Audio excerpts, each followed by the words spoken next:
అందరికీ నమస్కారం.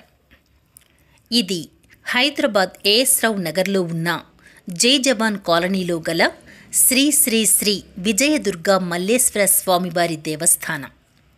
ఇక్కడ గత 3 రోజుల నుంచి 100 మంది ఋత్వికులచే వేద పారాయణ, వేద ఘోష దద్దరిల్లుతున్నాయి.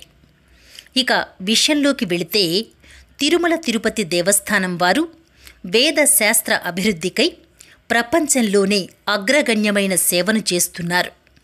ప్రతి నెల 3 రోజుల పాటు ఆయా ప్రాంతాలలోని సుమారు 100 మంది వేద ఘనపాఠీలచే సామూహిక చతుర్వేద పారాయణ చేయిస్తూ ప్రపంచమంతటా దుర్భిక్షం లేకుండా ప్రజలందరూ సుఖ సంతోషాలతో ఉండాలని గొప్ప ప్రయత్నం చేస్తోంది. అందులో భాగంగా ఇక్కడ అంటే విజయదుర్గా మల్లేశ్వర స్వామివారి దేవస్థానంలో 3 రోజుల నుంచి చతుర్వేద పారాయణ చేస్తోంది. కార్యక్రమంలోకి వెళ్ళి మనం కూడా వేదపారాయణ విందామా?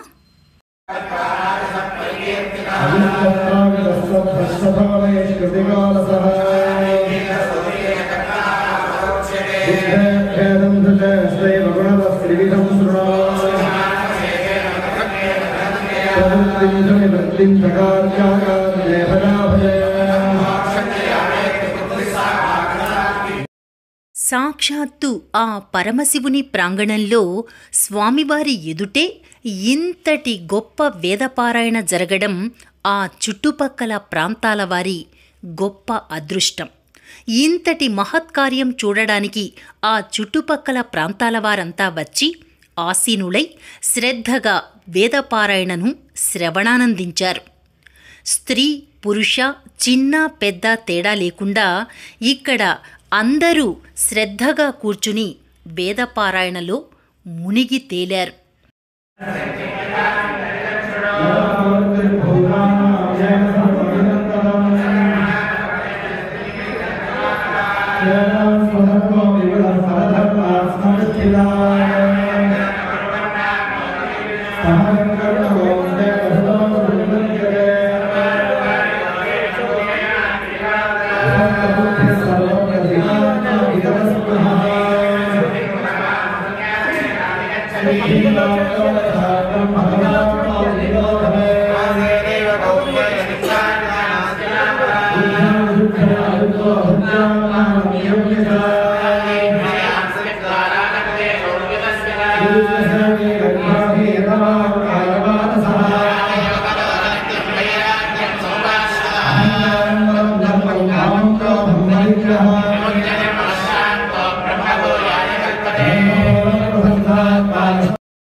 వేదం అణువణువున నాదం. వేద పఠనం వింటూ ఉంటే అణువణువు పులకిస్తుంది. అసలు హిందూ సాంప్రదాయంలో వేదాలు 4 రకాలు.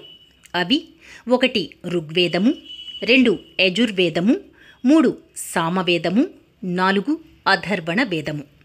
4 వేదాల సారాంశం ఒక్కటే: ప్రపంచంలో ఎటువంటి దుర్భిక్షాలు రాకూడదని, ప్రజలంతా సుఖ సంతోషాలతో మెలగాలని.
Baba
ఇంత గొప్ప కార్యక్రమాన్ని నిర్వహించడం మామూలు విషయం కాదు. చిన్న చిన్న ఫంక్షన్స్కే ఎన్నో అవరోధాలు కలుగుతూ ఉంటాయి. అలాంటిది 100 మంది ఋత్వికులకు కావలసిన సకల సదుపాయాలను అమర్చి ప్రజల మన్ననలు పొందిన ఆలయ కమిటీ వారికి అభినందనలు తెలియజేసుకుందాం. ఆ వెంకటేశుని ఆశీస్సులు ఆలయ కమిటీ వారిపై, ప్రజలందరిపై ఉండాలని మనస్ఫూర్తిగా వేడుకుందాం. ఈ వీడియో నచ్చినట్లయితే లైక్ చేయండి, షేర్ చేయండి, సబ్స్క్రైబ్ చేయడం మాత్రం మర్చిపోకండి. Thank you.